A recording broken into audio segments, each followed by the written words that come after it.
KP സോഴ്സിൻ്റെ പുതിയ എപ്പിസോഡിലേക്ക് എല്ലാവർക്കും സ്വാഗതം. ഞാൻ പ്രസാദ്. ഒരു ടിപ്പിക്കൽ സക്സസ് സ്റ്റോറി നമ്മൾ കേൾക്കുമ്പോൾ സ്വാഭാവികമായും അതിൻ്റെ ഒരു പാറ്റേൺ ഇങ്ങനെയായിരിക്കും. ഒരു വ്യക്തി ആ വ്യക്തി ഒറ്റയ്ക്ക് ഒന്നുകിൽ അയാളുടെ അഭിലാഷങ്ങൾക്ക് വേണ്ടി അല്ലെങ്കിൽ അയാളുടെ പ്രതികാര ബുദ്ധിക്ക് വേണ്ടി ഒരു ലക്ഷ്യം മനസ്സിൽ കാണുന്നു. ആ ലക്ഷ്യത്തിന് വേണ്ടി അയാൾ അഹോരാത്രം പരിശ്രമിച്ച് ഒരുപാട് പ്രതിസന്ധികളെ തരണം ചെയ്ത് അങ്ങോട്ട് എത്തിപ്പെടുന്നു. ആ ലക്ഷ്യം അയാൾ നേടിയെടുക്കുന്നു. ഇങ്ങനെയായിരിക്കും നമ്മൾ സക്സസ് സ്റ്റോറി കേൾക്കുക. പക്ഷേ ഇത്തരം സക്സസ് സ്റ്റോറി നമ്മളെ ഇൻസ്പയർ ചെയ്യാനും നമ്മളെ മോട്ടിവേറ്റ് ചെയ്യാനും നല്ലതാണ്. പക്ഷേ ഈ ഒരു രീതിയിൽ സക്സസ്സിനെ നമ്മൾ നോക്കിക്കാണുമ്പോൾ ഒരു ചെറിയ പ്രശ്നമുണ്ട്. കാരണം ഒരു ലക്ഷ്യത്തിന് വേണ്ടിയിട്ടാണ് ഇവർ ജീവിക്കുന്നത്. ആ ലക്ഷ്യം നേടിയെടുക്കുന്നതോടുകൂടി ജീവിതത്തിൻ്റെ ഡെസ്റ്റിനേഷനിൽ അവർ എത്തിക്കഴിഞ്ഞു. അപ്പോൾ അങ്ങനെയുള്ള ആളുകൾക്ക് ഇനി എന്ത് വേണം എന്ന ചോദ്യത്തിന് ഒരു ഉത്തരമുണ്ടാവില്ല. അഥവാ ലൈഫ് അവിടെ സ്റ്റക്കായി പോകാൻ സാധ്യതയുണ്ട്. ഇനി ഈ ഒരൊറ്റ കാരണം കൊണ്ട് ഈ ഒരു ലൈഫ് പ്രൊഫസി അല്ലെങ്കിൽ ഈ ലൈഫിൻ്റെ പോയിൻ്റ് ഓഫ് വ്യൂ എന്ന് പറയുന്നത് തെറ്റാണെന്ന് ഞാൻ പറയില്ല. ഒരു ലക്ഷ്യം നേടിയെടുക്കുന്നത് വരെ അഹോരാത്രം പ്രവർത്തിക്കുക എന്നുള്ളത് വളരെ നല്ല ഒരു കാര്യമാണ്. പക്ഷേ ജീവിതത്തിന് വേറെയും പ്രിൻസിപ്പിൾസ് ഉണ്ട്. അഥവാ നമ്മുടെ ജീവിതം അർത്ഥവത്താക്കാനും നമ്മുടെ ജീവിതം കൊണ്ട് മറ്റുള്ളവർക്ക് ഉപകാരമുണ്ടാവാനും വേറെയും ലൈഫ് പ്രിൻസിപ്പിൾസ് ഉണ്ട്. അങ്ങനെ ഒരു ജാപ്പനീസ് പ്രിൻസിപ്പിളാണ് ഇക്കിഗായ് എന്ന് പറയുന്നത്. ഇക്കിഗായ് എന്ന വാക്കിൻ്റെ അർത്ഥം ജീവിതത്തിന് മൂല്യം നൽകുക എന്നതാണ്. അപ്പോൾ ജീവിതത്തിന് മൂല്യം നൽകാൻ ജപ്പാൻകാർ ഫോളോ ചെയ്യുന്ന ഈ പ്രിൻസിപ്പിൾ എന്താണെന്ന് നമുക്ക് നോക്കാം.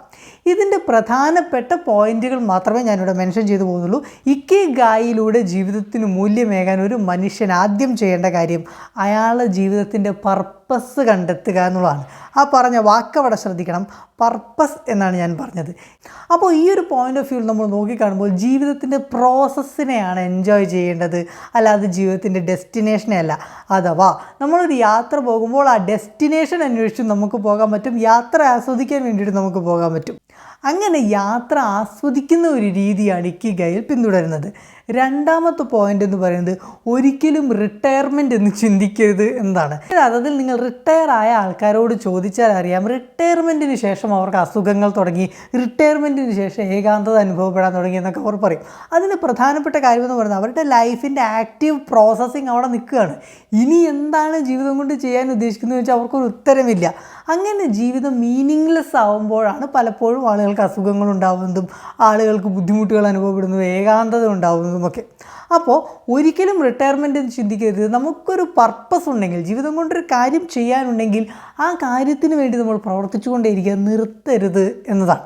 മൂന്നാമത്തെ പോയിൻ്റ് എന്ന് പറയുന്നത് ധൃതി കൂട്ടുന്നത് ഒഴിവാക്കുക. പലപ്പോഴും അനാവശ്യമായൊരു ധൃതി നമ്മൾ ജീവിതത്തിൽ കാണിക്കാറുണ്ട്. അനാവശ്യമായ ധൃതി ഒഴിവാക്കുക. കാര്യങ്ങൾ ചെയ്യുന്നതിന് അതിൻ്റേതായ ഒരു സമയമുണ്ട്, അതിൻ്റേതായ ഒരു സ്പീഡുണ്ട്. അങ്ങനെ സ്വയം സെറ്റ് ചെയ്ത് വയ്ക്കുക. അതുകൊണ്ട് ജീവിതത്തിൽ എപ്പോഴും പ്രോഗ്രസ് ഉണ്ടാക്കാനാണ് ശ്രമിക്കേണ്ടത്. അതായത് നമ്മൾ മുന്നോട്ട് പോകാനാണ് ശ്രമിക്കേണ്ടത്, ധൃതി കൂട്ടി സ്പീഡിൽ പോകാനല്ല. ജീവിതത്തിൽ എപ്പോഴും ഓർക്കേണ്ട ഒരു പോയിൻ്റാണ് direction is important than speed എന്ന്. അതായത് നമ്മൾ ജീവിതത്തിൽ പിന്തുടരുന്ന ദിശയ്ക്കാണ് പ്രാധാന്യം, നമ്മൾ പോകുന്ന വേഗതയ്ക്കല്ല. അടുത്ത പോയിൻ്റ് എന്ന് പറയുന്നത് നിങ്ങളെപ്പോലെ ചിന്തിക്കുന്ന ആളുകളുമായിട്ട് കൂട്ടുകൂടുക എന്നുള്ളതാണ്. ജീവിതത്തിൽ വലിയ വ്യത്യാസമുണ്ടാക്കുന്ന ഒരു കാര്യമാണ് കേട്ടോ നിങ്ങളുടെ കൂട്ടുകെട്ട് മാറ്റുക എന്നത്. പലപ്പോഴും ആളുകൾ ഒരേ ലെവലിൽ സ്റ്റക്കായി പോകുന്നതിൻ്റെ പ്രധാനപ്പെട്ട കാരണം അവരുടെ പിയർ ഗ്രൂപ്പാണ്. നിങ്ങളെന്ന വ്യക്തിയെ മനസ്സിലാക്കാനുള്ള ഒരു എളുപ്പ വഴിയാണ് നിങ്ങളുടെ 4 കൂട്ടുകാരെ കുറിച്ച് നോക്കിയാൽ മതി. നിങ്ങൾ അതിൽ നിന്നും 20% കൂടുതൽ അല്ലെങ്കിൽ 20% കുറവ്, ആ ഒരൊറ്റ കംഫർട്ട് സോണിലായിരിക്കും നിങ്ങൾ നിൽക്കുന്നുണ്ടാവുക. അതുകൊണ്ട് നിങ്ങളെപ്പോലെ ചിന്തിക്കുന്ന ആളുകളുമായിട്ട് തന്നെ കൂട്ടുകൂടാൻ ശ്രദ്ധിക്കുക. അടുത്ത പോയിൻ്റ് എന്ന് പറയുന്നത് ലിവ് ഇൻ ദ പ്രസൻറ്റ്. ഞാൻ നേരത്തെ പറഞ്ഞല്ലോ, നിങ്ങൾ ആ ഒരു ജീവിതത്തിൻ്റെ പർപ്പസിനെ കുറിച്ച് ചിന്തിക്കണം, നിങ്ങളുടെ ജീവിതത്തിൻ്റെ പ്രോസസ്സിനെ കുറിച്ച് ചിന്തിക്കണം. പക്ഷേ പർപ്പസിൻ്റെയും പ്രോസസ്സിൻ്റെയും പ്രത്യേകത അത് ലക്ഷ്യത്തെ ഓർത്തല്ല നിൽക്കുന്നത്, ആ ഒരു ആക്ഷനെ ബേസ് ചെയ്തിട്ടാണ്. അതുകൊണ്ട് നിങ്ങൾ ഇപ്പോൾ ചെയ്യുന്ന പ്രവൃത്തിക്കാണ് പ്രാധാന്യം, നിങ്ങൾ എത്താൻ പോകുന്ന റിസൾട്ട്സിനല്ല.